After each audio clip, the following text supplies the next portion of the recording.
আসসালামু আলা রাসূলিল্লাহ আম্মা বাদ। এই হাদিসটি তালাক সম্পর্কে, তিন তালাক সম্পর্কে নবী মুহাম্মদ সাল্লাল্লাহু আলাইহি ওয়াসাল্লামের সাহাবারা অথবা রাসূল ইসলাম কীভাবে আদেশ করেছেন তিন তালাক দেওয়ার জন্য। এই হাদিসটি সহিহ মুসলিমের মধ্যে আপনার হাদিসটি আছে। এই যে ৩৫৯৬ নম্বর হাদিসটি, রাসূল ইসলামের সাহাবারা যদি তিন তালাক দিত তাহলে কীভাবে দিত, এই হাদিসটি স্পষ্ট প্রমাণ বহন করে। রাসূল ইসলামের সাহাবীদের তিন তালাক কেমন ছিল। যেমন এই হাদিসটি আন্না আবা আমর ইবনে হাফস ইবনে মুগিরাতা খরাজা মা আলীন ইবনে আবি তালেব ইলাল ইয়ামান। রাসূল ইসলামের সাহাবী, তার নাম হলো আমর ইবনুল হাফস, তিনি খরাজা মা আলী ইবনে আবি তালেব রাদিয়াল্লাহু আনহুর সাথে ইলাল ইয়ামান দেশে গিয়েছিল।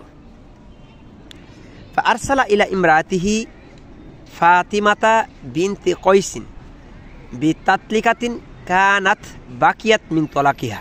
এটা গুরুত্বপূর্ণ শব্দ, এই শব্দটা খুবই গুরুত্বপূর্ণ।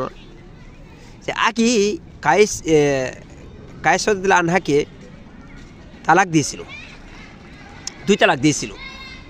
এই হাদিসের মধ্যে বলেছেন যে ফাআরসালাত ইলা ইমরাতিহি, আর ইমরা মানে স্ত্রীর নাম হলো ফাতিমাতা বিনতে কাইসিন।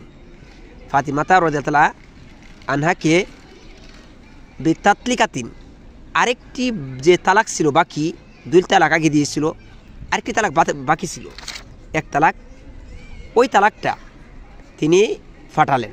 এই হাদিসের মধ্যে এসেছে যে এখানে আমর ইবনে হাফস ইবনে মুগিরা রাদিয়াল্লাহু আনহু আলী বিন আবি তালেব রাদিয়াল্লাহু আনহুর সঙ্গে ইয়ামানে গমন করেছিলেন।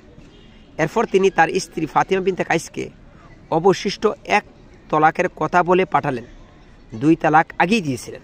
এই গুরুত্বপূর্ণ বিষয়। এখানে একটা গুরুত্বপূর্ণ বিষয় যে রাসূল ইসলামের সাহাবারা কীভাবে তালাক দিত। রাসূল ইসলামের সাহাবারা তালাক দিত, যেমন একদিন তালাক দিল, তালাক দেওয়ার পর তারপর মানে সুযোগ ছিল তার স্ত্রীকে ফেরত নেওয়ার, মানে তার অপেক্ষা করত। তালাক দেওয়ার পর মেয়েকে ৩ মাস অথবা ৩ হায়াজের আগে পর্যন্ত নেওয়া যায়, কিন্তু তারা নিত প্রয়োজন ফলে, অথবা যদি ৩ হায়াজ পার হয়ে যেত তারা পুনরায় আবার বিয়ে করত। এখন এই যে আমাদের দেশের মধ্যে যে তালাক, একসাথে ৩ তালাক, এটা কিন্তু সাহাবাদের মতো তালাক না। এটা সাহাবাদের জমানার মধ্যে এইভাবে ছিল না, এইরকম তালাক বা একসাথে 3 তালাক দিলেও যে 3 তালাক ধরতো, এরকম ছিল না।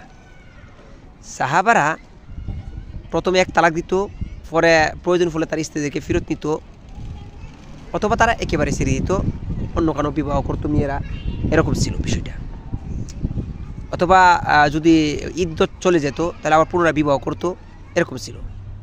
এরপর যদি আবার কোনো এক সময় তালাক দিত, আবার সেমভাবে তাদেরকে ফেরত নিত, অথবা তারা মেয়েরা অন্য জায়গায় বিবাহ বসতো, অথবা তাকে বিয়ে করে যদি ইদ্যত চলে যেত বিয়ে করে মানে আনতো পুনরায়। এইভাবে তারা তালাক দিত রাসূল সাল্লাল্লাহু আলাইহি ওয়াসাল্লাম।